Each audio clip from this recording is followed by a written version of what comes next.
Hey everyone, as you can see by this huge box, I got a large shipment of Kickstarter stuff, and we're going to be opening the Cthulhu Wars 2 expansion set.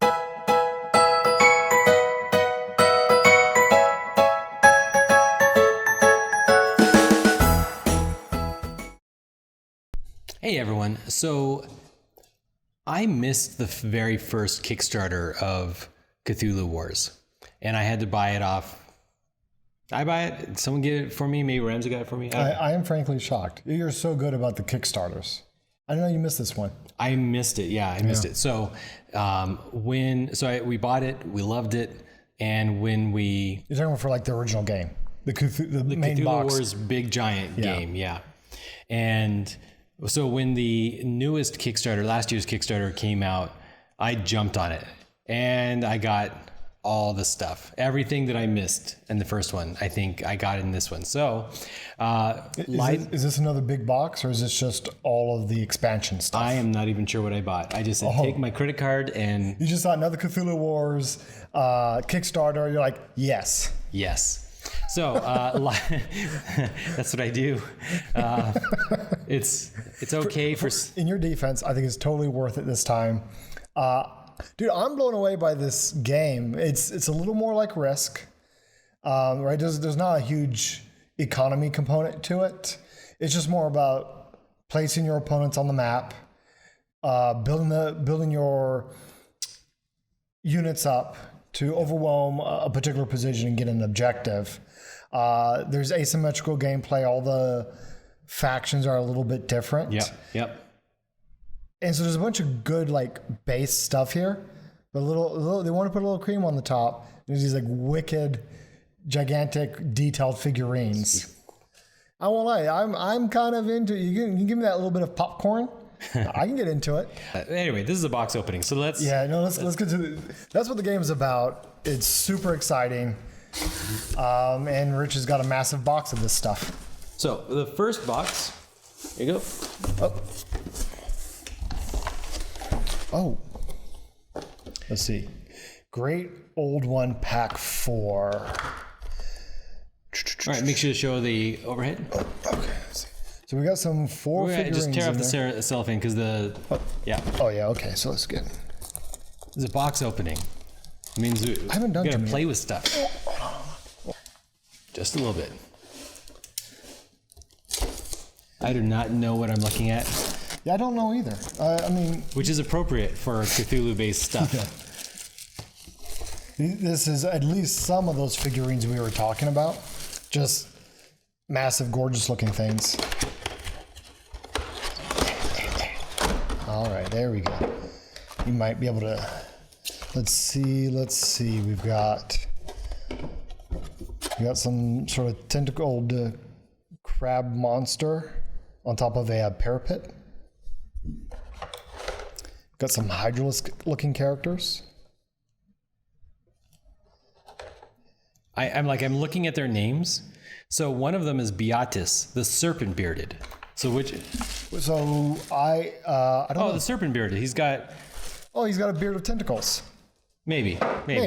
Okay, Yog-Sothoth, the thing that should not be, has two figures. He can move, battle, and capture with both figures at the same time because in the story he can appear in multiple places. Wait, so is this like an ancient one? So these two are Yog-Sothoth. These guys work for him. Probably. These three are available to all factions. Okay. First come, first serve. So if these were the neutral guys, like mercenaries that you can hire. Yeah. Okay. So once you've awakened them, then they worship, or I don't know, worship, but they serve on your side at that point. Okay. And then the other one is Tcho-Tcho, the Awakener. So Tcho-Tcho is to help you catch up and surpass the other faction. It rewards you if you fall temporarily behind, but then you can invert the power of Ritual of Annihilation, gaining the power cost instead of losing it. Oh, look at this. I wonder why they did it this way. You kind of... Oh, no, these popped out, I think. Yeah, these are just the holders, and you can like... Yep. There you go. So it's probably like... And we had to... Oh, no, this looks a little bit like what goes into your book. Huh. So you got some more book spells. For each. Oh, you probably get a book spell and then you can like pin this to the board, so you always have it available. So it says how to awaken him. Yeah. So like, how do you awaken Yog-Sothoth? Well, Yog-Sothoth as an example. Number one, your controlled gate is an area with your Great Old One. Okay. Then you pay 6 power and place all Yog-Sothoth units from your pool to the area containing the gate. Then he's got some combat stuff.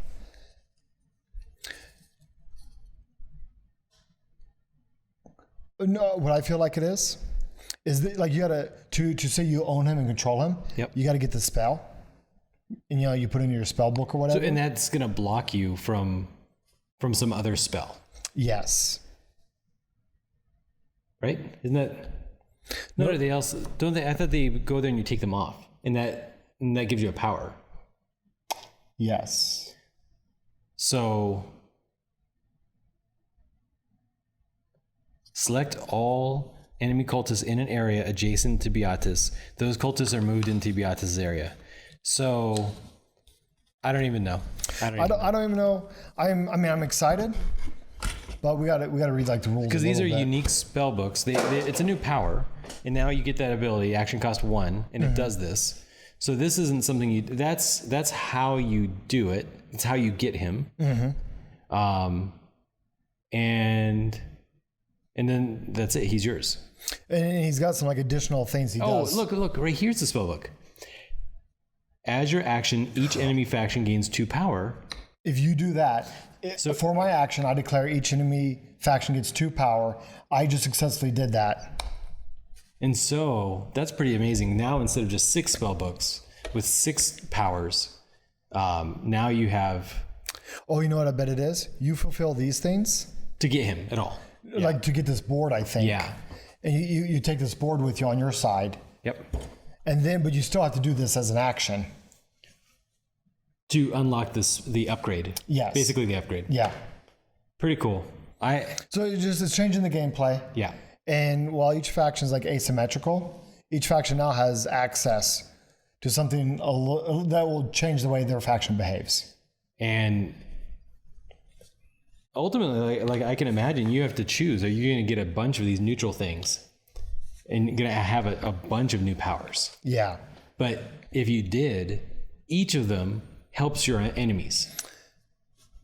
Well, Yog-Sothoth doesn't. Survives a battle against the enemy Great Old One. Okay. Beatus survives a battle in which at least one enemy unit is killed. So it's not a lot different from the spellbook requirements we've met before. Yep. They're just some additional objectives while you're playing. I like it. I like it a lot. Cool. So I like the sculpt on what's her name? Tcho-Tcho. Tcho-Tcho. Yeah. Anyway, I like it. You don't see that a lot because she's like a swirling mist or fire or something. Mm-hmm. And so in order to really sell that, she's got lots of swirls that sort of just kind of hang off her. So cool. Something that's always blown me away is just like they do it with purpose, right? Like you said, the flames are like surrounding her. But you can see it's got like some play to it. I really don't understand how they're able to print that and sell it. Like it almost feels like it's handcrafted. Yeah. But obviously it can't be. Is there a seam? I mean, obviously there's a seam between her being attached. There is, yeah. So she's printed in 2 pieces. Oh yeah, there's a seam down there. That's the trick to it. But still, same thing. I just have never seen this sort of detail, and I won't lie, I'm distracted by the prettiness. Yeah, which is the whole goal: distract you with the prettiness while your tentacled monstrosities destroy your enemies. Yes. All right.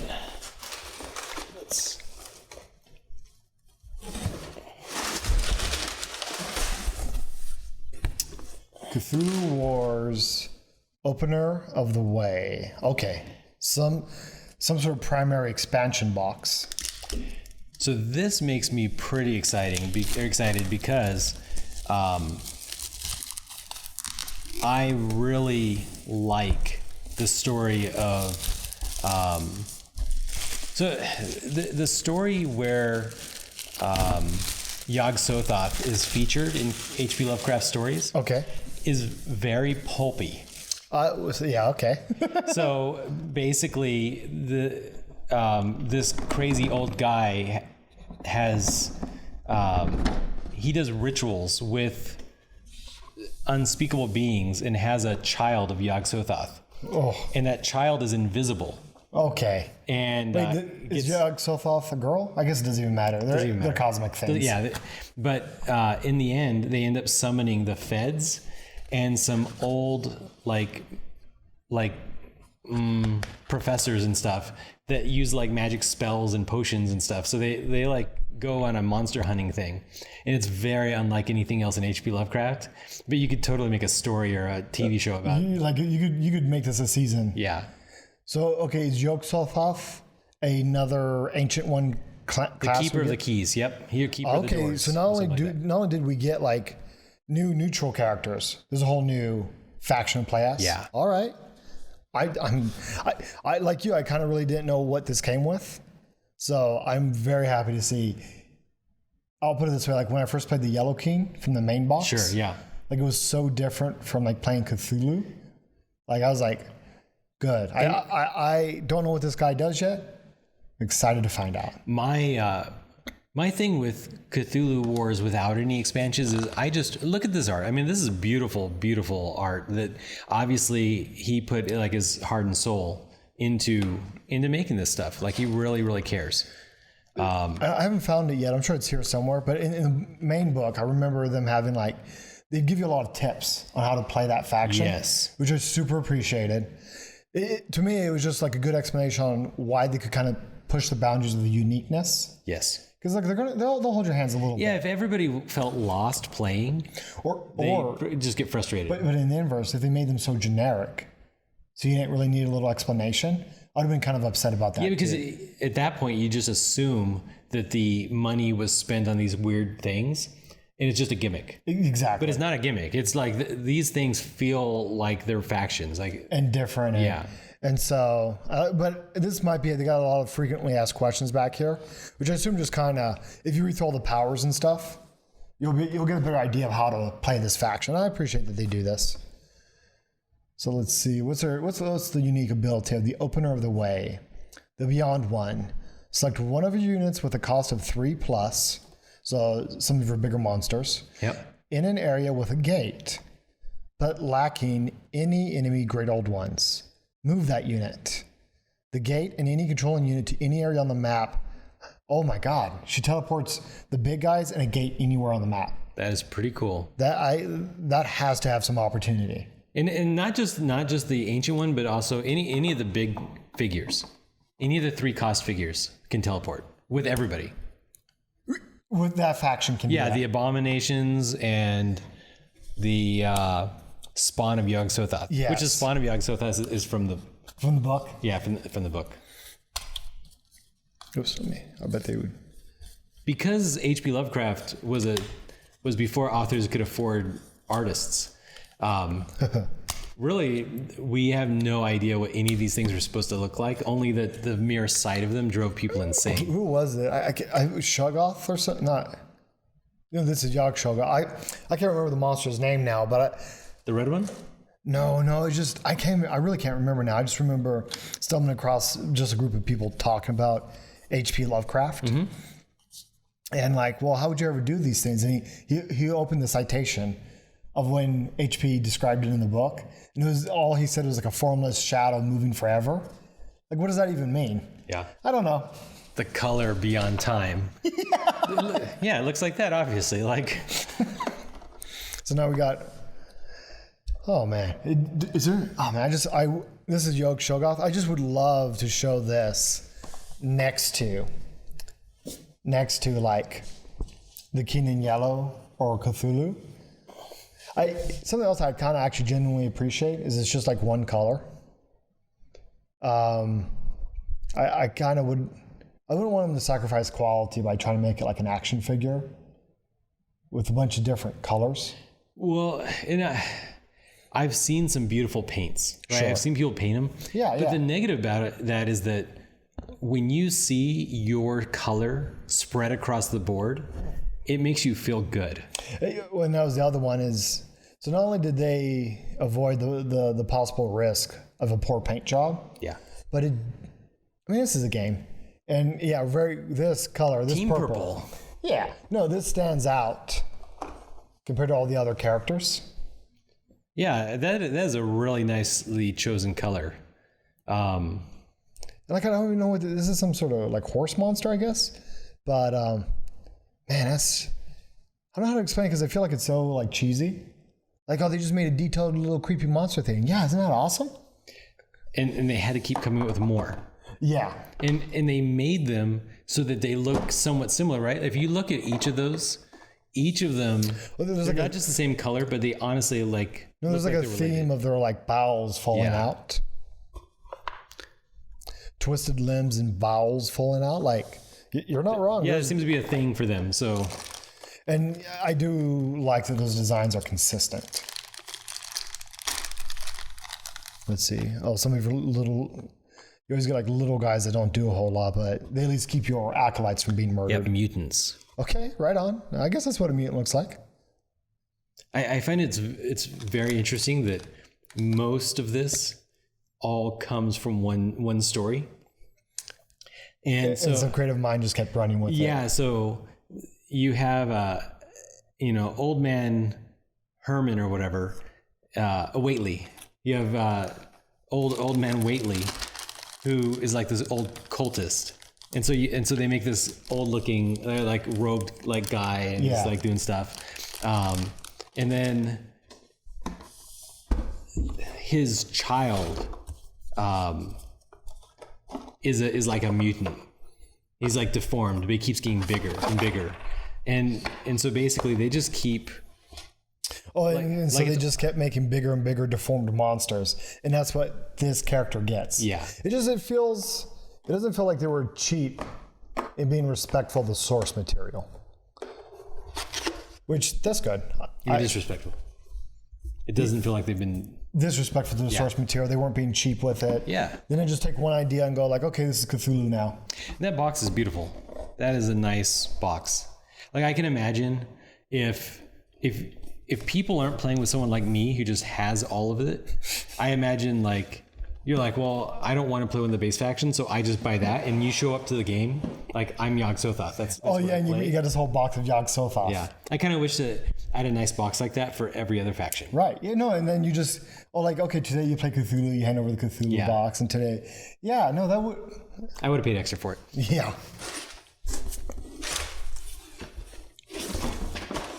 Oh man, there's a lot. The box is bigger on the inside. Cthulhu Wars. They gave you 2 new factions? So this is not a faction, I don't think. Oh, like the other guys, it's more neutral? Yeah, because Azathoth is the universe. Did they give you 2 sets of neutral guys? Lots of, Wow. They keep coming out with neutral guys. I just ordered them all. So maybe they're coming out at different times. There was another Kickstarter. The first Kickstarter had a lot of stuff, and I just didn't get it. Okay. So I didn't know about it at the time.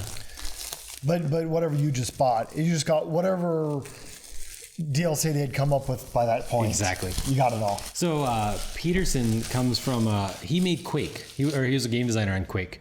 So there's a lot of kind of video game-esque components to this, and I like it personally. It's implemented well. It's implemented well, yeah. So we got another. What is it called? Oh wait. Omega Edition. A Sandy Peterson game. I like the idea behind Yog-Sothoth. Every time I've seen him pop up in the games, the Cthulhu style games, just the way they make him like omnipotent, and really like the only problem with him is if he wakes up. That's it. You don't get to challenge him. You don't get to fight him. We're all just a part of his dream. Yeah, he's insane. Which I think the idea that basically God is insane, because the universe is Azathoth, and so we're all maybe not created by him, right? Like we don't create our kidneys. So did he create us? I guess not. Maybe he didn't. Yeah, but he might have dreamed us into being. But we're still dependent upon him. We're dependent upon him. Yeah, I think he has to like not wake up. Yeah, it's like the very definition of the cosmic nightmare story. Like that's how insignificant we are. We're barely more than a dream. Yeah. Of somebody else. So yeah, I mean, we're definitely gonna have to like eventually like dig into the rules, because like this guy, he comes with a whole series of his own. Yeah, it's the same thing though, right? You have to how to awaken Yog-Sothoth, cost 0. Well, no, I think that's I think Yog-Sothoth is an ancient one himself. But look at all but that's how you get him. Spells he adds. That's what I'm saying. Look at all the spells he adds. So, but how does it? Maybe you have to choose. Maybe he adds all these spells and you only choose one at a time. No, but do you see what I'm saying? Like, there's a lot of really interesting things going on here. I just don't know what it means yet. Yeah.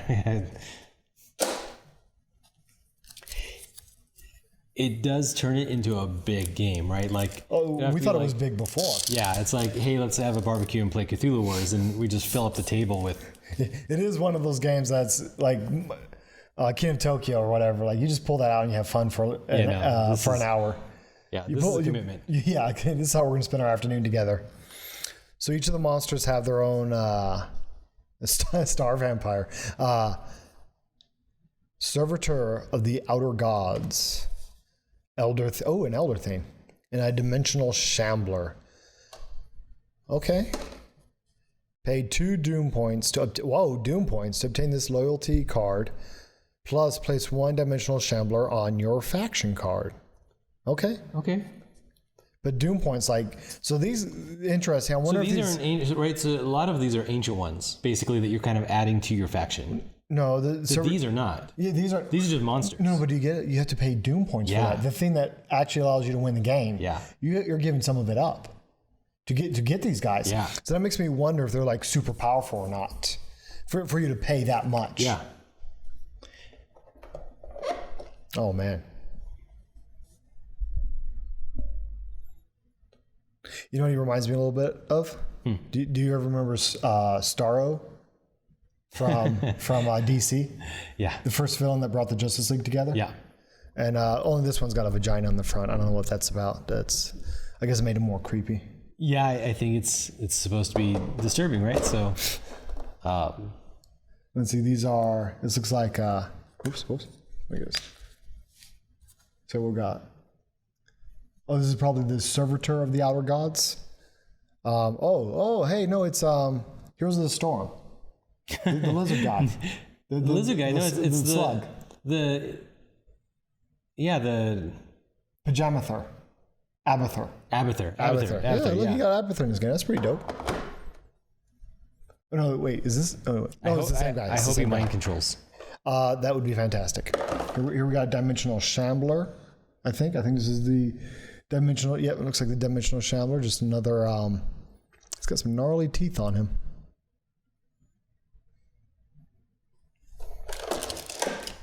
Oh my gosh! What? Servitors? Yeah.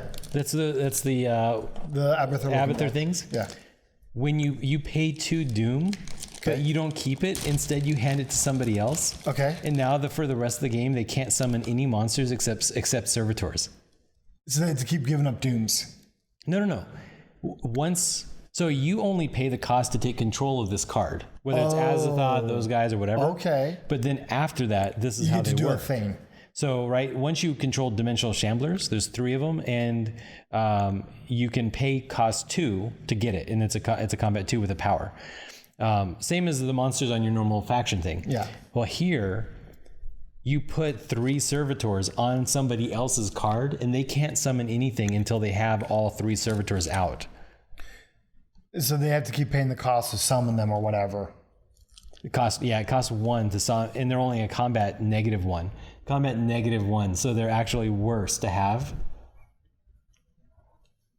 So you screw somebody else by paying. You're just wasting their time. Yeah, you pay 2 Doom to basically force them to spend their time summoning monsters that only hurt them. Okay, don't you only get to like summon 1 monster at a time or something? Like it's just a cost 1. So I think you can summon any number, but only one at a time. As long as you got the costs. Yeah. But see, so I want to see more. Obviously, that's a big one that he's so weak. It's even worse. So I give you 3 servitors. Yeah.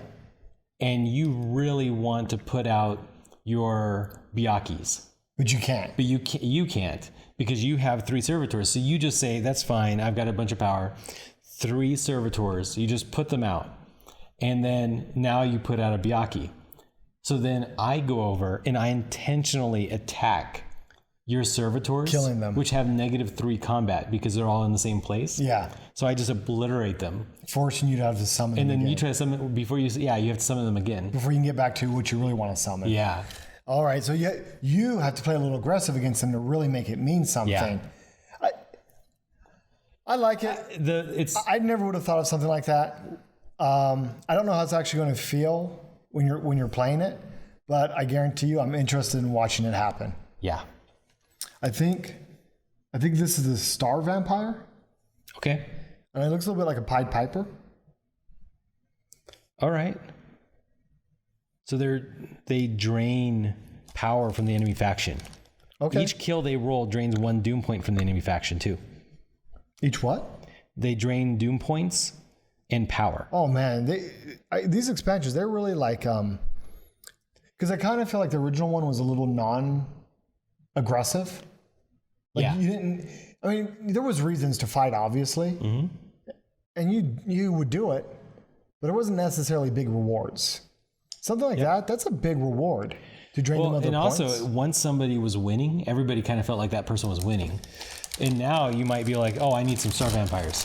I need some Star Vampires. Yeah, I'm not winning. I'm going to pull him back. But I'm going to get some Star Vampires, and I'm going to be able to pull him back a little bit and maybe catch up. Yeah. Because you take a point from them and you get it. Oh, you get it. Yeah. Yeah. It should have been pretty obvious when they called them a vampire. And here we go. Got a good old fashioned elder thing. I feel like it's an alien egg with legs and wings. That's awesome. Do you know mind control? You put him where another ancient one is. Yeah. And now that ancient one doesn't get to use its special ability.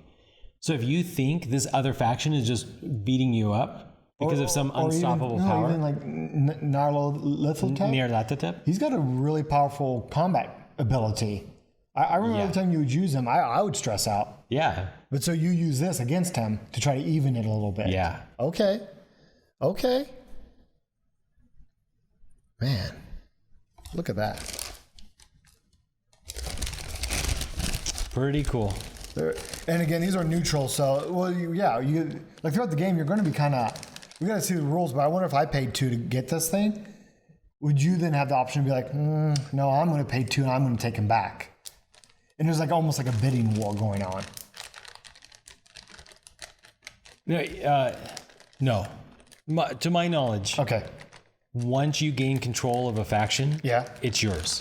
For the rest of the game? Yeah, for the rest of the game, which means there's going to be, ultimately, I think there's going to be like 12 of these neutral cards, and it's going to be hard to know whether they're worth the doom points, right? If you lost by 1 doom point and you had 2 factions, you'd be like, I shouldn't have gave up 4 doom points. Yeah. Right? It's a little bit, not necessarily like a real gamble, but there is a little gambling in there as you try to decide, do I pursue it this way or do I pursue it that way? Yeah. One of the things that I personally got frustrated about with Cthulhu Wars is because it was so good. Okay. But I felt it was at times a little bit more like, honestly, a little bit more like chess in the sense that I knew what a person would do with a certain faction. Sure. And I don't want to know. You want to be guessing a little bit. Yeah, I want to feel like there's so many options that I can't predict what the other person's going to do. Right. It's kind of what we were talking about before, that obviously you don't want it too complex or then you're playing with a rule book. Yeah. But you don't want it too simple where it's like way too easy to guess. Yeah, I mean, my hope is that, and so far most of these things seem pretty obvious. So I hope that it's immediately clear how each thing works. Yeah. Again, that's something I liked about Cthulhu Wars. I think it straddles that line fairly well on being like complex and interesting. Yeah. But simple enough that you can kind of after reading the rule book and playing 1 round, you kind of get what's going on. I think the word for it is easy to play, difficult to master. Yeah. No, that's exactly right. I feel like they got that. Cthulhu Wars Tcho-Tcho Okay. So the Tcho-Tcho are like a tribe in Lovecraft, but they live in another world. Yeah. So you usually end up with a lot of sort of shaman or like weird Zulu kind of designs combined with monstrosity. So we'll see. I don't know if this is a faction or if it's just neutrals. I hope it's a faction though. Rich, I'm having technical difficulties here. Oh, boom, there we go. Okay. Well, let's see. And it is a faction. Oh, it is another faction. Color is a little pinkish, but this is a good thing. This is a good thing. Kind of fleshy colored. Yeah. That's fine. I won't lie. I kind of like the purple a little bit more. It was a little more striking. But I think this is it here where they kind of, step by step, they just kind of give you some ideas of how to use your faction. Yeah. Which, again, I always liked they did that. And they always have like a little story element, too. And then a good old Q&A section just to answer some of the common questions. I know it sounds a little silly, but again, I like the Q&A section.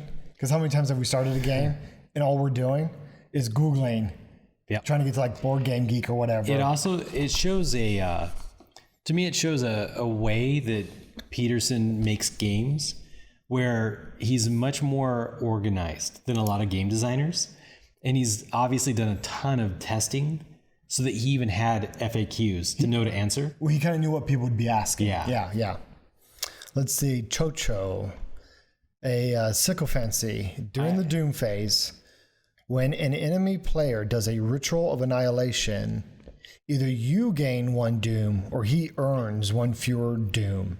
His choice. Whoa, you just get that. There's nothing you have to pay for that. If the person does a ritual of annihilation, okay, you're kind of trading some doom around. Yeah.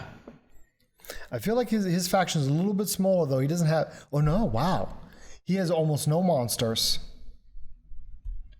but he has 2 types of cultists. Yep. Okay, so here's something that I think is sort of interesting. Wow. They've added some additional rules since the first game. Okay. And we're going to get to that, I'm pretty sure. Okay. Like high priests. And so Tcho-Tcho is new. Yep. And so the high priest pack doesn't have the Tcho-Tcho. So they have to give you the Tcho-Tcho high priest in addition. Well, no, but I guess I was so it has the new rules. It has his balance. Yeah. Like, I feel if we read the book, we'd really start to know about him. Sure. But kind of like the Yellow King, I feel like he was designed to not be a fighter, really at all. He's got some other meta mechanic he's got to accomplish. Yeah, that's fair. It seems kind of like he cares what other people do. Yes. Now, something else that now here's why. What am I missing? No, this is what I'm getting into. Okay. Because this came out afterwards. Okay. If you had bought the box that has the upgraded thick cardboard stuff, he just went ahead and paid the extra to give you both. Okay. So that you don't feel robbed. Okay. Now, I personally, I did buy almost everything, but I did not buy a lot of what I consider to be vanity items. Sure. Oh, because they did have like upgraded rituals or whatever that you could have got. Yeah. You haven't. I mean, maybe you will eventually. You don't have them right now. Yeah. I definitely am more interested in new rules than I am with a new rule, new faction, thicker cardstock and stuff. Yeah. So right away, again, like kind of like the Yellow King, we can see Yellow King had a bunch of dials that it was part of his mechanic. He would place them around. Yeah, but the they map. were small. I don't understand why these are so big. Well, no, that's what I'm saying. Like, so right away, a lot like the Yellow King, we can see he has a mechanic that's not necessarily straightforward. Sure. Yeah. So I'm always into that. I was so impressed with the Yellow King's design, but now I'm a little more interested in seeing what Tcho-Tcho's about. Very interesting faction. Yeah, definitely. Yeah. And again, he's got another one of these things going on. Just I don't know what that means for his gameplay. No idea. It's got me interested though. I feel like whoever plays the Tcho-Tchos are going to be slightly disturbed by their choice of color because it's honestly not pink. It's not pink. It is fleshy. You're absolutely right about that.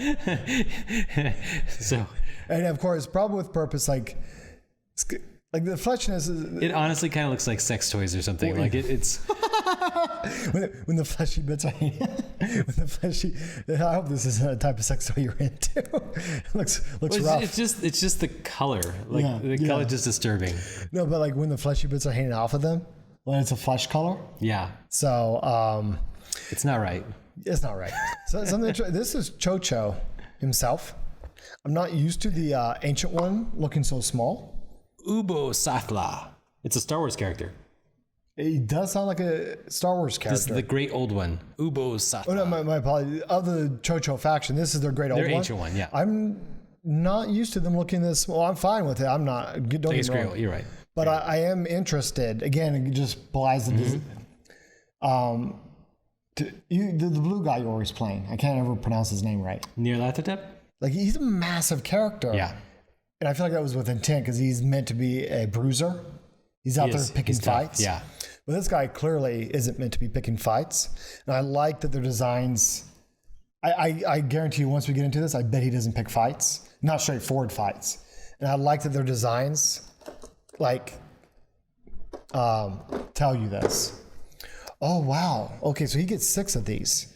Usually, like the other factions only get 3 or 4 of a monster type.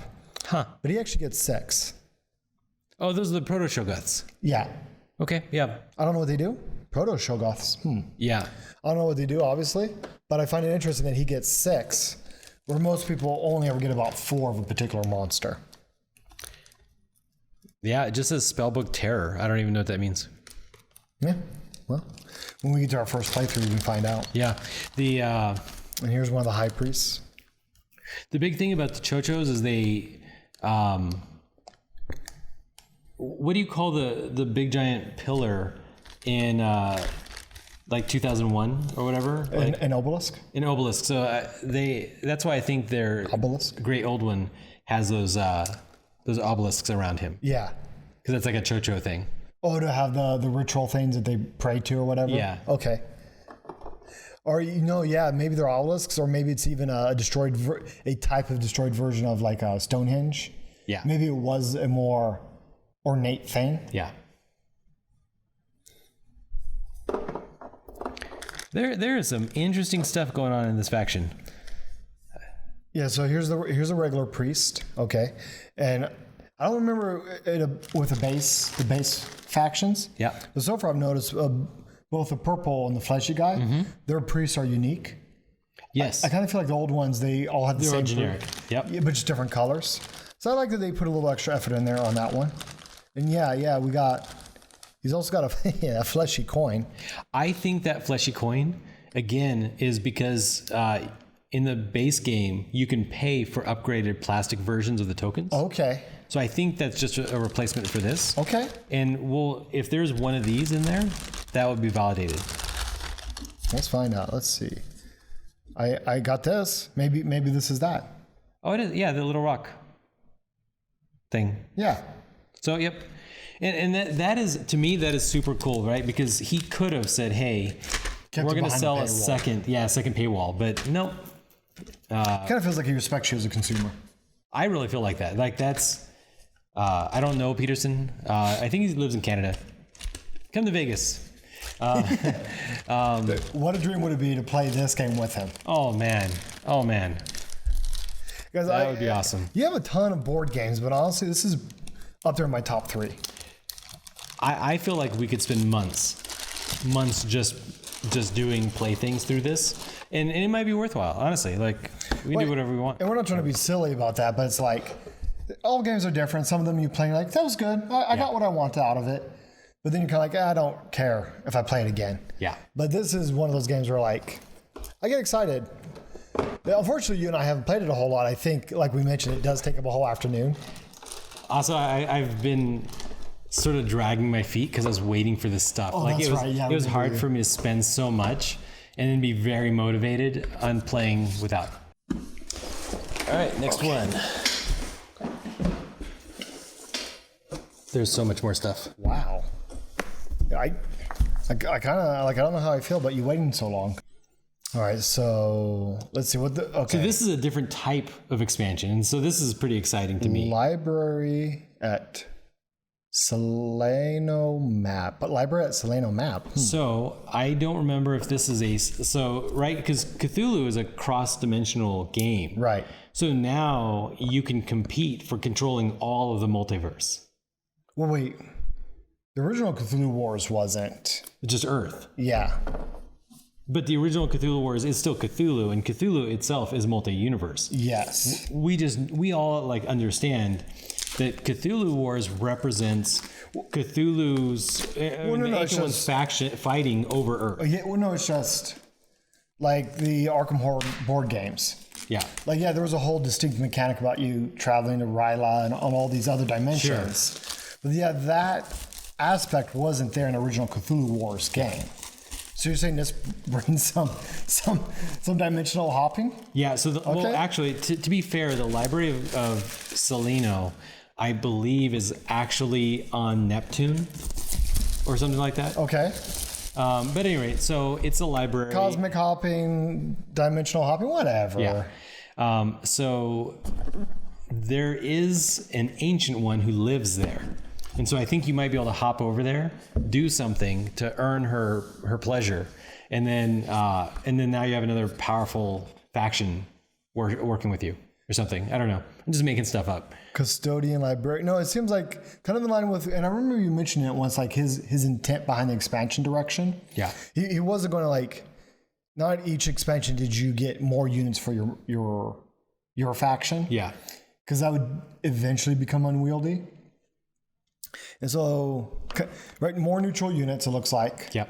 And then, man, I don't know. I mean, we'll see. We'll eventually learn what all these things do, but it's expanding the mechanics of the game without actually doing more to your faction itself.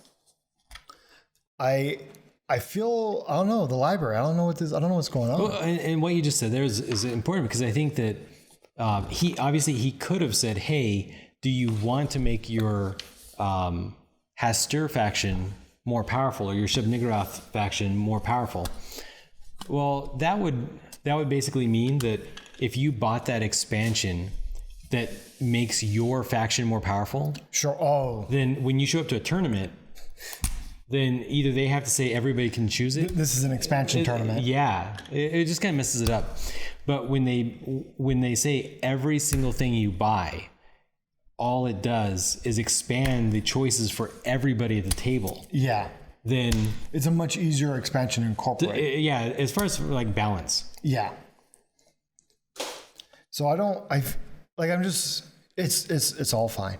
But I'm also a little excited because this reminds me of spell books. But different. And I don't know what it means, but I really want to find out. I mean, there are new actions you get to acquire. Yeah. I don't know. I just want Barrier of Noctith. No other player may declare battle against you unless he or she releases a captured cultist back to its owner's pool. Discards an elder sign. Yeah, just giving you more. And we were kind of seeing it with one of the other expansions, the really big neutral monster expansion. Yeah. Like just even reading just this one. I feel like he's just constantly trying to affect the balance of the game.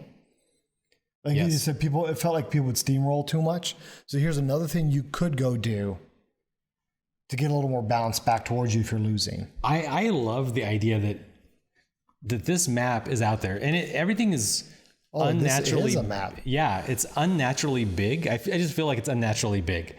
It makes. What it does, what it was designed to do, I believe, is to make your ancient ones feel small. Well, because this is how big this thing is. Yeah. Even your ancient ones are small. So, I mean, do you know how this works? Is this like a map that sits? Is this like a map that sits next to the map you're playing on? I believe so, yeah. Okay. So this is our mega table for once. I can't even fit the whole. I know. Library at Seleno, 3-player. Okay, right, 3-player map. 2 sides to the map in all Cthulhu Wars stuff, depending on the number of players. Yeah. Here's the lower floor, and here's the 5-player map. I think it just adds a few more places you can go to. switch to 5-player side. That's actually kind of... Okay, all right, so that's just the lower floor. I'm really kind of wondering how you manage this. Like, how do you manage going between the floors? Do you replace the map or anything? I don't know. No, they can't. Because once you put portals or stuff on there... Yeah, what are you going to do? What are you going to do? Yeah. They have all the same symbols, which means that factions like the Yellow King... Do you know, is this a replacement map for the big one? Do you just play on this one instead? I don't know. Okay. Honestly, I don't know. No, I kind of feel like it's so big. Yeah. It feels like a different game. I feel like maybe you do.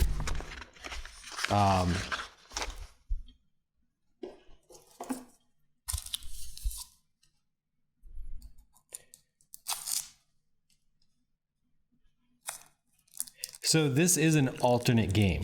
Okay, an alternate game? Well, or alternate map. Okay. Yeah. But there's obviously other rules when you play on this map. Yes. Really, there was an expansion that just kind of gave you a whole new game mode. Yeah, instead of Earth, you're fighting over this, and so there's two boards, the upper and the lower, and you can't. It's not a globe, so you can't travel from one edge to the other. Oh, because on the Earth map, I'm over here in South America or something. Yeah. And I'm over here in. Yeah, but no, so you can see there's stairs and that they connect. Oh, okay. So you're navigating through the halls. Yeah, and these are just obviously hint cards. And conquering, I guess you're summoning portals and stuff in your... You're just conquering you're conquering the library. Yeah. And I mean, I'm sure story-wise there's like some great power here. Yeah. That will help you out a lot. And oh, look at that, there's a new die. So there's some sort of new mechanic that this incorporates. Yeah, it seems like there's quite a few mechanics. And there's hint cards. And then two really gnarly... Actually, let's talk about that for a moment. Sure. So because this has special rules, he made these super nice cards to let you see and hand out to each player. Yeah. Just so that you don't forget what the die is for and what... I almost wasn't even going to mention it. Yeah. But it seems kind of obvious. Because I feel like it's obvious, but not everybody executes it as well. Like when you change the game this much... You want something like this. Well, because we don't, at least when we play Cthulhu Wars, we actually don't have to refer to the book almost ever. Almost ever. Yeah. And I like games like that. You ever play League of Legends or Heroes of the Storm or okay, which every character is a Heroes of the Storm character. No, no, I don't. Oh, but it does kind of look like the Scarab guy, huh? Oh, he does look like a new Iraq of Heroes of the Storm. Yeah. No, I was just pointing out like the original Warcraft 3 game and League of Legends. They got these neutral god monsters on the map that you kill and you get bonuses for.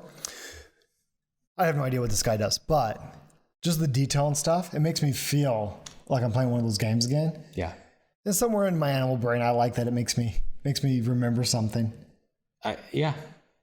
Like, I don't know what he does, but I don't know. Maybe he's some guy you acquire, but I kind of feel like the way they're presenting it, how big of a threat he must be, I kind of feel like he sits here, and if you kill him, you get a big bonus. Which, if it does act a lot like you do in most MOBA games, dude, I'm gonna be pretty excited. I will still assume that you somehow acquire these things. Sure. I mean, whatever. I'll be fine with whichever. But they're so big, they almost feel like maybe another type of... Wait, no, you're 100% correct. Wait, hold on. I don't know. I think the camera skipped. Rich, can you say that again? Line's 100% correct. Guys, this does not happen very often, so I'm going to bask in it for a minute. Yeah. The custodian, when it activates, he moves to any area, roll the agony die, and that many units are bumped to the oubliette. So he just kind of wanders around the halls. Keep careful of your oubliettes. Keep your oubliettes tucked in. The same thing with the librarian, actually. Okay. So you don't get to control these guys. Oh, no, they're just threats on the board? Yeah. Okay. Shh. Stay quiet. It's a library. Yeah. I don't know, but I don't know. It's just... I like that a lot. There's little details here that I feel like I'm kind of... books. I feel like I'm a dumb nerd for being really into it. But this one must be the custodian or maybe the librarian. It's librarian. Yeah, and he's got a little... Of course he's a librarian, so he's got little books around. What does he do? Does he read these? I know he's got some eyes, maybe. He's got little hands. He's like, I'm busy like putting the books back on the shelves, and then you guys are fighting a war. Like, get out of here. Get the hell out of here, yeah. Something I'm a little weirded out about. I don't know. But maybe it was just they had this giant thing here. Yeah. Oh, you know what? No, they knew what they were doing. This was to put this stuff in later. You're like, why is there this space for a die? Well, it does seem kind of weird. But after the fact, how smart is this? No, we barely talked about this before, but I do like it when you're smart with your packaging. We talked about it when it's like, I don't know, sometimes it's like a box like this and there's a bunch of slats or whatever. Yeah. You're just supposed to like kind of stack every card deck in. That's not bad, but it kind of frustrates me a little bit. Worst yet is when it's just a box. I really like that this is more that you're like, oh, I want more Cthulhu Wars. But you at some point, honestly, you start telling yourself, I want to be able to play and I don't want to have every single possible box. And this basically says don't pull the board out for the Earth. Yes. This is a different game. You're coming into this knowing that. Again, we haven't played this yet, obviously. Yeah. But like everything else I've experienced so far, this gets me really excited. Just for what you just said. Just the fact that you would think of it this way, and we don't have to bring this out if we don't want to. Yeah. I like that. Yeah, exactly. It's, I want to be able to say, like, let's play Cthulhu Wars. Let's have it like a tournament, and we're going to play 3 out of 5 games or something. Maybe do a ladder, something crazy. And we can have 3 games or 4 or 5 games and actually kind of have them all be different. I want to point out again, look how well everything boxed back in. That's something I can't remember. I don't know, it looks like you're playing these little anime characters and you got like dungeon scenario after dungeon scenario supposed to play. I've played it only once. Yeah. You and the others, like Steve, have played it a few. What's that game called again? That's man, what is that game called? That is... It's from Cool Mini, and it's not guilds. It's, I don't know. I have a bunch of them. I feel like I haven't played it a whole lot, but I won't lie. Right, every time you pull it out, I feel like the box kind of, looks all like this because you can't really put it all back together the right way. It's a little pet peeve of mine. Yeah. But when it all goes back together the right way, it makes me feel good. Yeah, you can see that there was actually some extra space in that box. Yes. At the end of it, and that's part of it. The something Wars or whatever it is that series of games is super tight. It's the smallest box possible. Yeah. With the most stuff possible. Yeah. And that's good value, and the shipping is cheaper for those games. Sure. Peterson always gets dinged about the shipping costs. Yeah. The shipping costs had to be kind of ridiculous on this one. Yeah. I think he took a second mortgage on his house for the shipping costs on the first one. And so you could imagine him saying, well, I guess the next time he's going to make them all small. Nope. Kept them all big, maybe bigger. I don't know. I appreciate it. That's all I can say about it. Is there more stuff? Oh my God. There's so much more stuff. You should have brought like... I don't even know. What is even in this one? I don't even know. We might start moving a little bit faster though, because it's a nondescript box. Yeah, I didn't think, like, I've been just kind of enjoying myself, but I didn't think we'd have like all this stuff. This seems almost silly. There's more than candy. This guy look like candy. What is going on here? Okay, so these. Oh no, these are like upgraded ancient ones. Yeah. Are you kidding me? So this is a vanity item, and like I said, like I normally don't buy vanity items. Dude, this is out of control. They're translucent, so they just look a little more, ethereal and creepy. They might glow in the dark. Yeah. So one of these guys has got a ton of weight in them. The only one that wasn't upgraded. The fleshy one still just looks like straight up flesh. He's still disturbing, but he might glow in the dark again. I kind of feel like. Oh, who's this one? Oh, there's a couple more expansion packs out there we haven't seen yet. There's still more, definitely. I'm just saying, there's more expansion packs out there we haven't seen yet. Yeah, I may not have that one though. Dude, check this out. I don't know. There's something about this purple guy. You can see how like the light bleeds through here on the edges. There's something. I'm really digging that one. Wow. I don't know. I like them. That's just crazy. It's just something to make you feel like when you put the ancient one out, it's special. Yeah. It should be a big deal.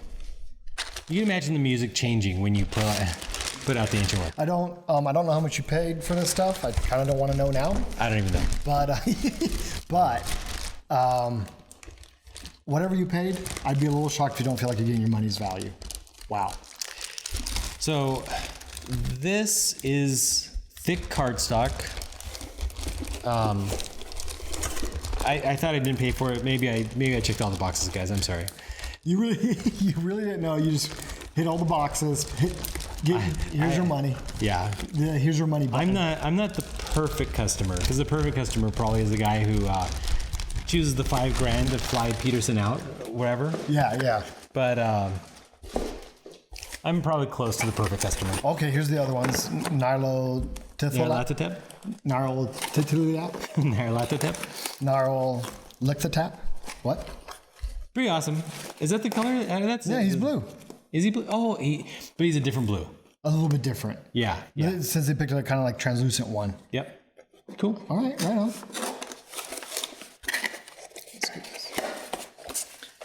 You wanna? What are those? So again, these just more upgraded cardstock. Yeah, we don't really need to pull them out, but all the ones we did pull out, I guess right, they were supposed to originally be like the little cardboard. Yeah. But at some point, not only in those boxes did he put in the upgraded cardstock, but in whatever this upgrade package is. Yeah. Whatever. I think I chose this package for the upgraded ancient ones or great old ones. I'm a little disappointed. I don't think I've seen Cthulhu yet. I don't even know who this guy is. Oh, that's true. Did we miss Cthulhu? I haven't seen him. Maybe he's a different upgrade. Yeah, maybe. Maybe I'm just blind. I don't know what I'm looking at.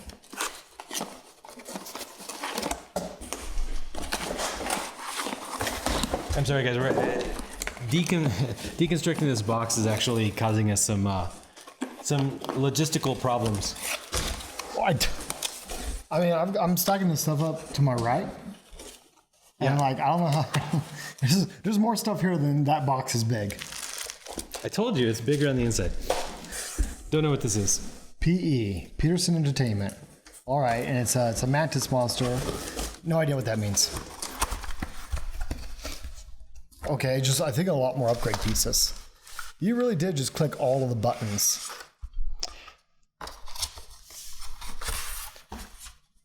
So I feel like that last blue guy just pulled out. Yeah, Windwalker. Yeah, we said we'll slowly have all the things to play this faction.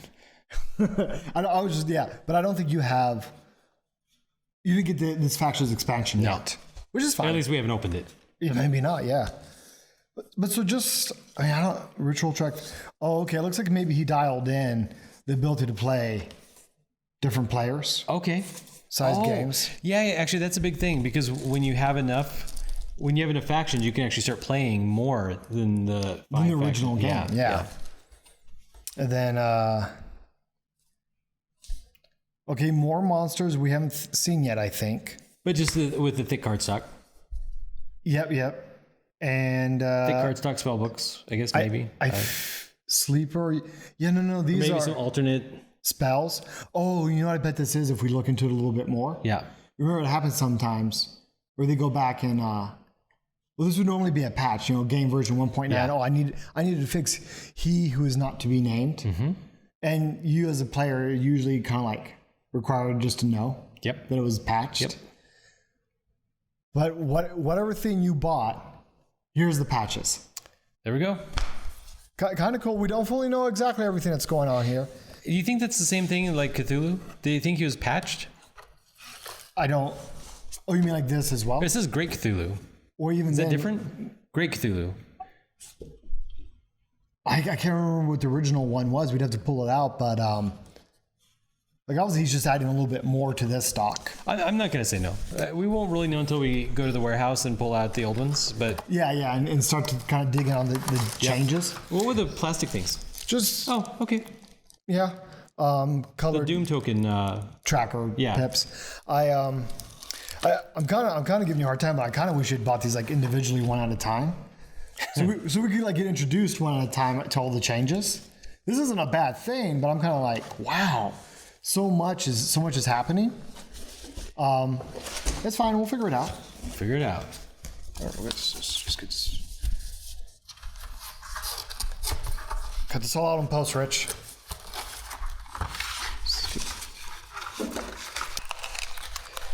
10% smaller than your equipment. There you go. What? Another one? Okay, that's fine. I have a lot of them. I don't know what these things are. A ton of cardstock. Okay. Oh, it's almost the exact same thing we just pulled out, but now the cardstock form. Okay. So Rich, you got a ton of cool stuff, but you probably should double check what you're clicking yes to. Well, my thought for some of the cardstock, I think, was that I thought it would show up better on video. Oh, I'm not questioning that. It's just when we get so many of the same thing. No, but they're not exactly the same thing. Some of it was automatically included as like Kickstarter extras. That's true. Because, like you're saying, like they're basically upgraded things. Yeah. And so upgraded dice. I actually don't even know what these dice do. I don't remember these dice. Oh no, I think these are your fighting dice. The fighting dice. And claws meant you won, and I forgot what the Cthulhu skulls meant. Maybe you lost. But all right, right on. Now before we play the game, you're gonna have to like throw a barbecue or something where we just spend an afternoon putting the boxes back together. Like, here's steak. Now, guys, figure out the optimal way to. Which dice do these replace? Okay, throw those old ones out. Yeah. All right. We got some more stuff. I don't. So those. I don't really know. Yeah, I don't know. I mean, the color red reminds me a little bit of the mother goat character. Shub-Niggurath? Yeah, Shub-Niggurath. Are those the same red? Did they get added to her faction? I don't know.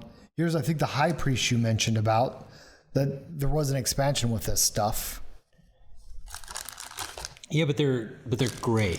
That's the only thing. Like, there's some, I can't remember now the rules, but there's some value to the acolytes. These are the High Priests. What's this one then? The Grand High Priest? Who knows, right? Who knows? We got to pull out the rule book and still do our homework, but yeah, I mean, it's almost embarrassing because I didn't even know. I mean, because he's basically a priest combined with a portal, right? I don't remember. I feel like maybe he's a mobile portal. Okay. I mean, these are awesome guys. We gotta pull out that rule book and figure it out. Yeah, these little things, I don't know. I mean, because obviously they didn't come with their own like rule book. Not these little ones. Oh, I do have the other. I think I have the other faction. Okay. Yeah. I'm definitely gonna be excited to see what's going on here. Okay, so they gave us some playing cards. That's what I keep thinking. I keep thinking they're gonna be playing cards, but no. All right. Again, I forget what all this stuff is, but again, once we go through the rule books again, like that reminds me of the pink fleshy guy. Yeah. So probably an upgraded die for his experience. Yeah, it's almost like each. I kind of just feel like each faction was just given a die so that you could maybe even customize your die experience. Yeah. Or maybe they were all given some sort of unique faction power that involves a die roll. Don't know yet, but like everything else, the personal touch is always appreciated. The praying mantis is getting creepier. I don't know. I mean, but the little guy's in trouble, that's for sure. Whoa. What the? Oh, this was a Kickstarter extra, an H.P. Lovecraft bust. Okay, does he do anything? Tell me he does something. No, it doesn't. As far as I know, it doesn't do anything. He could be a first player marker. It could be a first player token, yeah. So by the end of his career, H.P. Lovecraft was living off of cat food. Yeah, I remember hearing those stories. And it's pretty amazing that 100 years later, and we're like holding a little plastic bust of him. It's kind of weird that. I mean, he had a pretty sad life, but. You said like it's weird. This guy lived off of cat food. He wasn't successful, but somehow, 100 years later, he's such a big deal that I am actually excited to be holding a little toy bust of him and incorporate it into a game based off of his universe. something tells me deep down in my heart, I bet he would be pretty happy about that. Just to get all that love and love for his thing. Cosmic Terrors. I thought this might have been a faction, but it's not. It's just more. I don't think. 3 loyalty cards. Yeah, so it's just another one of his expansions for the game. Yeah. With more neutral monsters, and like the other loyalty cards we saw, you're gonna have to give up something to get them. But I'm sure again as we dig deeper into the game design ideas, it's just again working to balance something. And I'm kind of wondering. What? That is very cool. Oh, I can't remember what the name is. Yeah. I kind of feel as we dig deeper. Yep. I wonder if you're only like supposed to use, we're only supposed to use these guys, or if we're only supposed to like use this guy. What I personally like, my thought process is maybe you shuffle the loyalty cards. Yeah. And you deal out 3 or 5 For the game? per game. Yeah. I only point that out because, man, it's a ton of stuff, and I'm afraid it's almost like too much. No, I don't want to fill up the whole table with every possible thing every game. Yeah. Just let people choose their faction, deal out some random number of side factions, and play. So we've got Dole. A dole, yeah, it's a dole. Do you know them? Yeah. It looks a little bit like the worm monster from Beetlejuice. Oh, Or no, Dune. Dune. I thought Dune. Yeah. Let the spices flow. I don't know what Dune is showing up for, but that's fine. I'm not going to complain. We got okay, never mind. For a second, I was like, because I thought it was like long hair. I was like, okay, we got the Bride of Frankenstein, but not really. Maybe more like the It's Mummy. like a banshee kind of thing. Oh yeah, well, let's see. It's called It's this one. Pronounce it. Tcho-Tcho. Tcho-Tcho. What does she do? If an enemy unit is killed or eliminated in a battle involving Tcho-Tcho, the owner must choose one of the following options. Select one of his lost units to be permanently removed from the game. You receive an Elder Sign. That is very unusual because in the game, it just feels like a rubber band mechanic. I'm not knocking it. I'm just like, when I see something like that, the developer's like, I need a few more rubber band mechanics in there. Give them a chance to come back. Something to start evening the odds a little bit. That can definitely be makes brutal. them scary. Yeah. They're only in combat 1, so they're not very powerful. But if all they have to do is get 1 kill, and you might have to permanently remove in it. a battle involving her, all you gotta do is get her inside of the fight. Yeah. And I guess get her to survive the fight, and then that affect triggers. And here we got a great race of Yith. The great race of Yith. I feel like this is mechanical. I feel like he's got a Yeah, they have like advanced technology, so Really? they're kind of like Migo. Oh man, I didn't know that at all. I just, me, I always appreciate it when they can kind of like respect the source material. So in the story, In the fact that the character design alone started to tell me something that is true about them.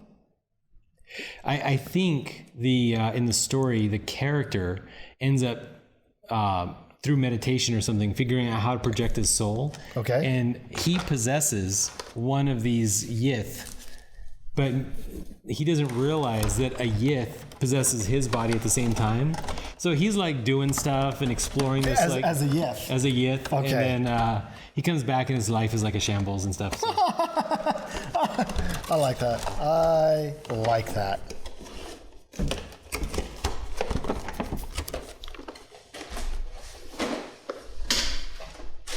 Oh man. The Ramsey Campbell Horrors 2. We saw one of these guys. One of those red figurines I pulled out earlier. Oh yeah, we did. What does that mean? I don't know. I don't even know. Why was he red there and gray here? I don't know. Well, all of those mini packs were like upgraded packs, so I feel like the fact that it was red was just like an upgrade. But why? Why does this guy deserve a single upgraded what is he? figurine? Trying to think. Is he a ghoul? A Cthulhu Wars expansion, 3 loyalty cards, 2 unique spell books. Yeah, so much of this. Satyr. Yeah. So much of this, what we've been seeing so far. Yeah. These are just straight up expansion packs, some new spells to buy. What's interesting about these guys is, so a lot of other authors have contributed meaningfully to the mythos. Like, Right, long since H.P. Lovecraft was done writing the stories, Yeah. more stories were wrote. and some people write just kind of with nods towards his works. Sure. And some people literally write in the mythos. Okay. And like interact with characters and concepts from it. So Ramsey Campbell, he's a known contributor to the mythos. A lot of people Okay. consider his stuff canon. Okay. And here you go, some of his monsters. So we got the Daleth. I have no idea what this is. Okay. It just looks like a series of fleshy bones. Yeah, like a worm made of bones, or yeah. Then we got a. Ooh, I can do this, Rich. Okay, there we go. We got a. Golanek? A Yegulanek? Oh, you know Did you ever see Real Monsters, Nickelodeon, Real Monsters? Were you a 90s kid? No, I wasn't. Mold people. They had 3 stars, and one of them was a little fleshy thing that carried his eyeballs around in his hands. This reminds me of Real Monsters. To what we were referring, or what we were talking about just a moment ago. It says for your first game with independence, Okay. you should use 1 fewer independent than the number of players. So let's say we were playing a 4-player game. They'd say, like, put only 3 of these on the board? Yeah. Okay. Or I assume, actually, I'm going to make a guess here. Yeah, the satyr is 1 independent. Yep. So if it's only 4 of us. 3 loyalty cards. Yeah. Well, yeah. So if it's only 4 of us, we might only pick this expansion. Or maybe we'll pick this guy and 2 guys from another expansion. Yeah. Okay. Yep. And I think that way it's not overwhelming. You don't want decision paralysis. Yeah. I'd honestly, personally, I would kind of always play with those rules. You said for your first game. Well, I'm curious. After that, is it supposed to be the number equal to your players? What's the Do recommended? you just always choose 5? What is? What's Right. When you first said that, I kind of felt it was implied you can use as many as you want. Yeah. But as you're getting used to the mechanics. But I personally would always want to play with those rules, just so there's some like limits on it. I want some kind of restriction. The only thing I can get conservative with 3. Sure. Is that means 1 player is guaranteed to not get a thing. Yeah. Okay. So We can always verify that rule later. yeah. And if not, maybe we just come up with a house rule anyways, right? Yep.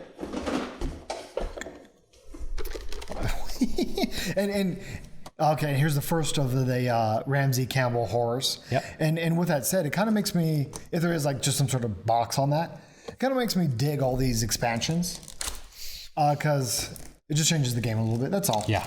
So, how do you set up Cthulhu Wars? You pull up the Cthulhu box or the library box. Pick a handful of monster cards. Yep.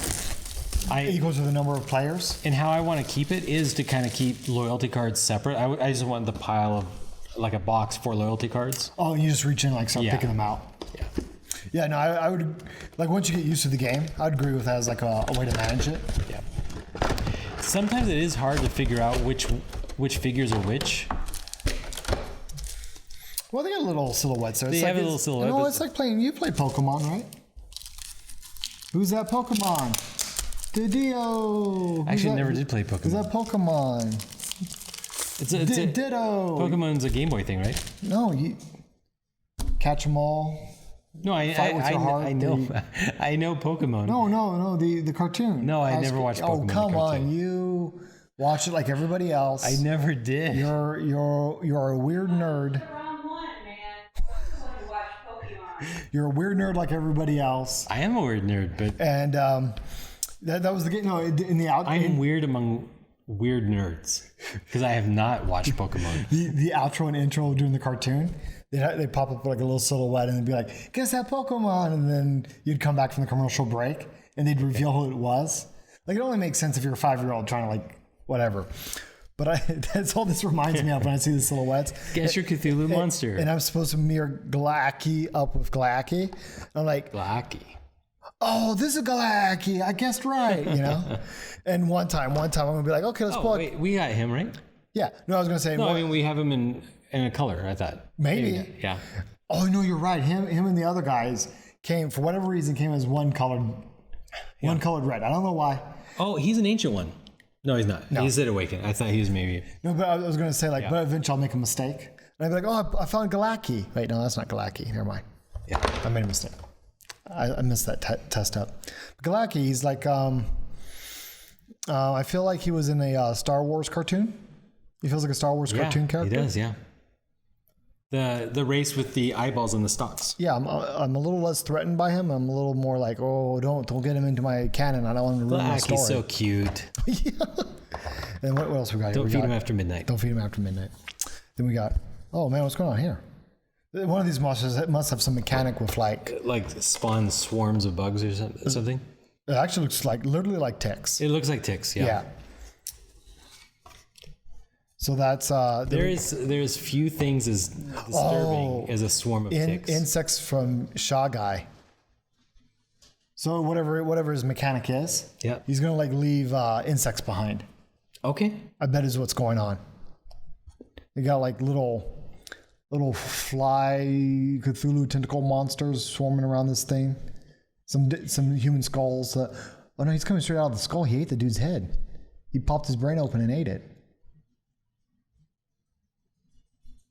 Oh man. And then the last one we got here is independent great old ones. Maybe these are great old ones. Maybe they're all great old ones. Ehort. A little bit like Eeyore, but not quite as fun. Why does he have one little tentacle in his chest? Well, it's just it's to shake hands. He's trying to integrate. Okay. Yeah. Yeah. I mean, he's one step at a time. You know, one challenge at a time, and he's got to master shaking hands. And if you don't shake hands with him, then you're racist. So yeah, and you just eat your head off because this is a big mouth. So he could probably bite you and like take your head off in one bite. You gotta be really There's an careful. episode of Buffy where there's a haunted house. Okay. That's been possessed by a demon, and they're and in the book they're like showing this terrible demon. They're like, okay, you got to summon the demon that's possessing the house, okay, and then you can kill it. All right. And you summon it, and they're all scared. They're all worried because of all the buildup. Yeah. Yeah.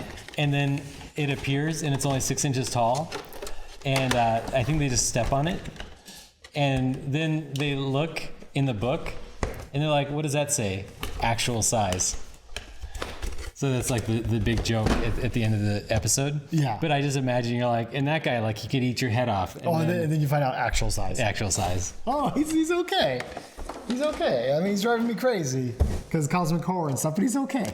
I'll just step on him real quick. Heavy, right? Yeah. You weren't expecting that. I wasn't expecting that. I won't lie. Again, I know it's probably like a little vain of me, but something I really appreciate about this game is all the things have weight to them. They do. They just feel solid. I feel like there's more value in that. If nothing else, I'm not afraid of breaking these figurines. Jesus in heaven. What's going on? Oh, you got the upgraded. I know you said you're not into this stuff, but you got the upgraded ritual shrines. I did. Okay, so the ritual shrines originally were... They're just cardstock. Cardstock. Yeah. And I felt like on video, I thought these would be cooler. Yeah. Yeah. Now think about it. I'm not suggesting, but just think about it. Just when I see how much texture, what if we were able to get these sent off and painted? You know, maybe Jason could paint them for us. Okay. Oh yeah, that is what he does. Yeah, that's what he does. Just I could see this, like the little rocky outcrops and stuff. Personally, I think this is one of the coolest things you got, dude. I think it's going to be very, very cool when the whole map is filled. And you got like your acolyte there in the middle or whatever, controlling it. Because you leave an acolyte on these, right? You do. Because the portal stays. Yeah. But to genuinely say, hey, I control this. You gotta leave an acolyte in there. Yeah. So you take one of your acolyte figurines, put them in there. I feel like I'm just such a vain nerd. But the concept of this being on a board like that, and these are heavy guys. Like, then I place my little acolyte there. Dude, that actually gets me going. I feel like he could have chosen a cheaper type of plastic. Yes. And he chose this one. Yes, that's what I'm saying. Yeah. I'm usually not that kind of consumer, but in this case, like I'm totally into this. Yeah. It makes this one time it genuinely makes me like this game more. Do you need a thick, heavy plastic portal to play the game? No, of course you don't. I can't won't lie. You know what it is also? It's also visceral. It is. The Cthulhu Wars is very tactile. Yeah. Because you're feeling and holding these heavy things, and you're like. But he's made everything tactile. The tokens are tactile. The portals are tactile. The Cthulhu monster you put on. I love it. If he had only done it with the Cthulhu monsters, the ancient ones, I probably would have cared less. The fact that he did it with everything is really what made me buy into it.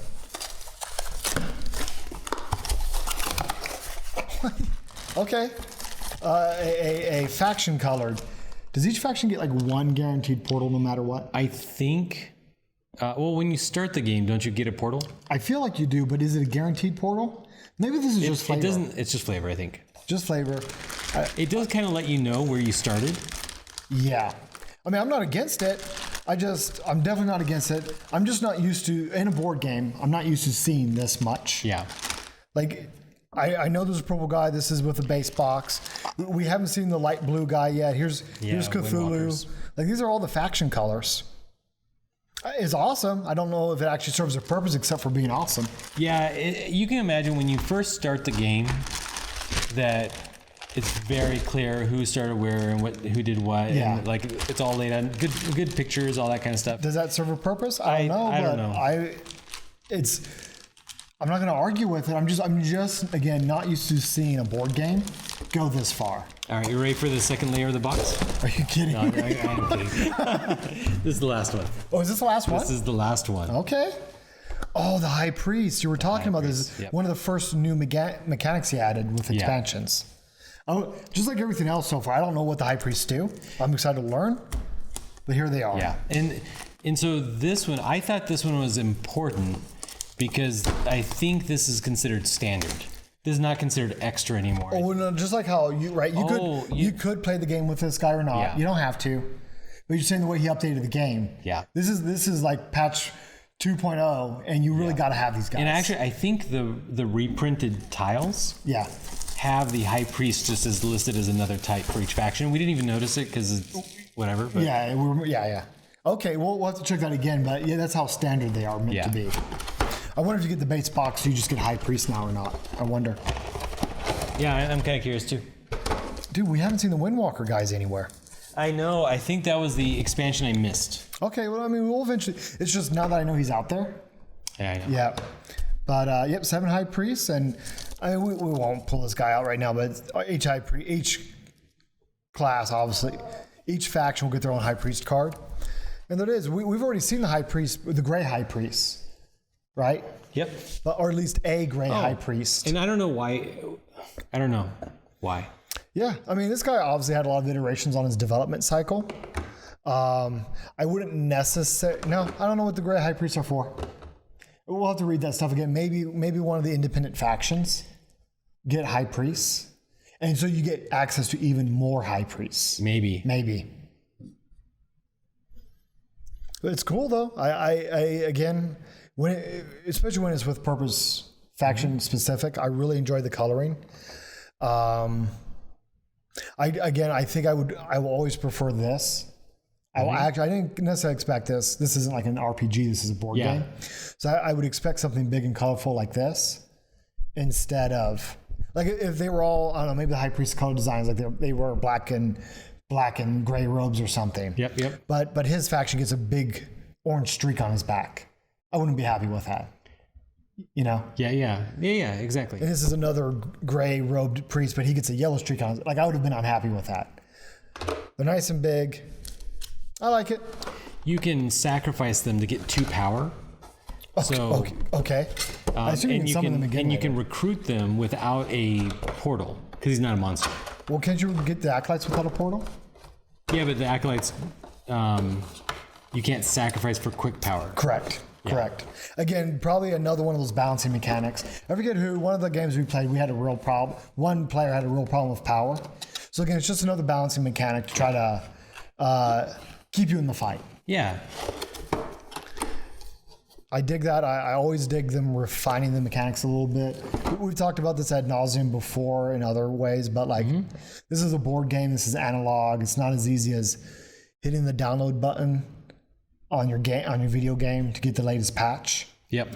But as far as trying to patch and release DLC for an analog board game, I'm kind of digging this. I'm really digging this. I'm excited to see what happens.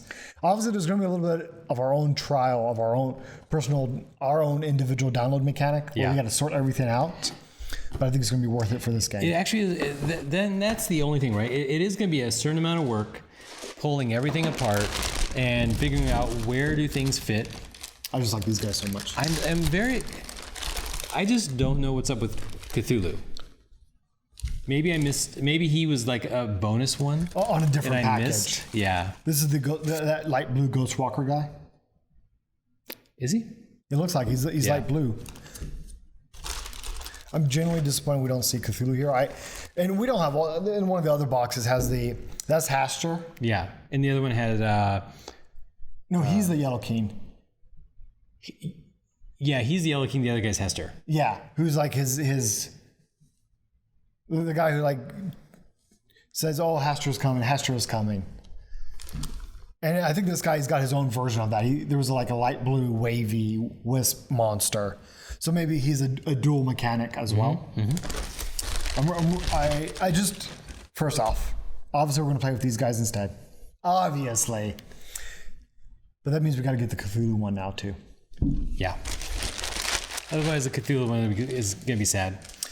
It's just obviously. Oh no, but again, I think there's yet another one we haven't seen. Because the two new ones we saw with what we pulled out was the purple one and the Tcho-Tchos and the fleshy Yog-Sothoth. and the fleshy sex toys. Yeah. Whew. Dude, I'm a little exhausted. I know that was a surprisingly large amount of work. So we're excited. Obviously, we're going to do more stuff with these. And post down below. What do you think of DLC for board games? Yeah. Is it a good thing or is it ruining board games as much as it's ruining video games? Yeah. And my own personal critique, comparing the two markets, this is why it feels like great DLC. Like you didn't need this. Yeah. But you wanted to support them. You got a little bit something extra for it. A lot of these other things we got really feel like they're going to add to the game. Yeah. So I feel like these are, but the base box itself was a game. Yeah, the base box is totally fine, real game, and the base box wasn't made irrelevant By the DLC by and this. expansions. The only thing that really even changes the base box gameplay per se is the high priests, and so other than that, Comparing it's the just two, extra. Comparing the two in the DLC experience, I think that's another reason why I'm so into this stuff, because this is one of my favorite ways to approach this type of content. Right? Don't discredit the base box, just add to it. It totally feels like it. But who knows? Maybe it's going to be like, okay, how about this one, Star Wars, the original one. You at least played that. Star Wars. StarCraft. Yeah, I played. Blizzard StarCraft. Yes. You remember when Brood Wars came out? Yes. Could not play StarCraft after Brood Wars came out. Brood Wars changed the game so much for the better. Yes. And I would say that this is probably going to be the same thing. If you're a character like the Yellow King Hester faction, and they're not really a combat heavy faction. I mean, he's really powerful. But all of his little guys and the way his acolyte crawls around the board, not very powerful. So if and he can win without it. It's fine. Everybody's like that. But if a combat faction is really dominating you and you start recruiting some side factions, either recruiting some combat people, or alternatively, you're Yellow King and you're like, fine, here's some servitors. I'll give up a little bit of my lead or my points. Now I was 3 points behind, now I'm 5 points behind. But now you have servitors. Now whatever you were doing, whatever you were summoning was hurting me so much, I've slowed it down. Yeah. Yeah. So I think that's super cool. Maybe that experience is so great that you can't go back to the base spots anymore. But I'm also okay when that happens too. Yeah. On the other hand, I'm not going to show up at somebody's house because they're playing Cthulhu Wars and be like, here's my super powered Hastur.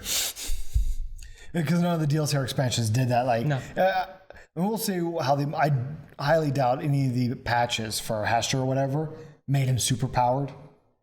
Yeah. And that's good too, right? It feels bad when you can't play Hastur anymore because you don't have the expansion. I could come with Azathoth and they'd be like, yeah, I know exactly how my strategy is going to help me win with Azathoth. And then the other player gets him first. And I'm like, I like it. I like how he did everything. And this stuff is cool. I mean, look at this stuff. This is cool. This stuff is really, really cool. Did you ever watch, I'm just going to keep doing this to you. Did you ever watch Ben 10? No. It's another legendary early 2000s cartoon. You can't tell me you didn't watch Ben 10. I did not watch the kid with the watch matrix trap prison thing that he twists it and turns into an alien. And he's got the awesome alien forearms. He does this to me all the time. This is the strongest alien. Everybody loves forearms. He does this to me all the time. He keeps singing some weird little thing every time we play a card game. Oh, wait, are you talking about the Yu-Gi-Oh! You activated my trap card? Yeah, I guess. How could you not have seen that? Yeah, no, this is forearms from Ben 10. I can't believe you don't know that. Okay, Rich, we're going to catch you up eventually. Put on the Ben 10 marathon. No, let's not do that. It wasn't that good. Okay. It was good. It wasn't that good. You can end the video anytime you want. I'm just going to figure out what else this reminds me of. With that, we're gonna end it here, and thanks everyone. Stay tuned for more Cthulhu-based board game stuff. As much as I can buy, it's going to be here. All right. Bye, guys.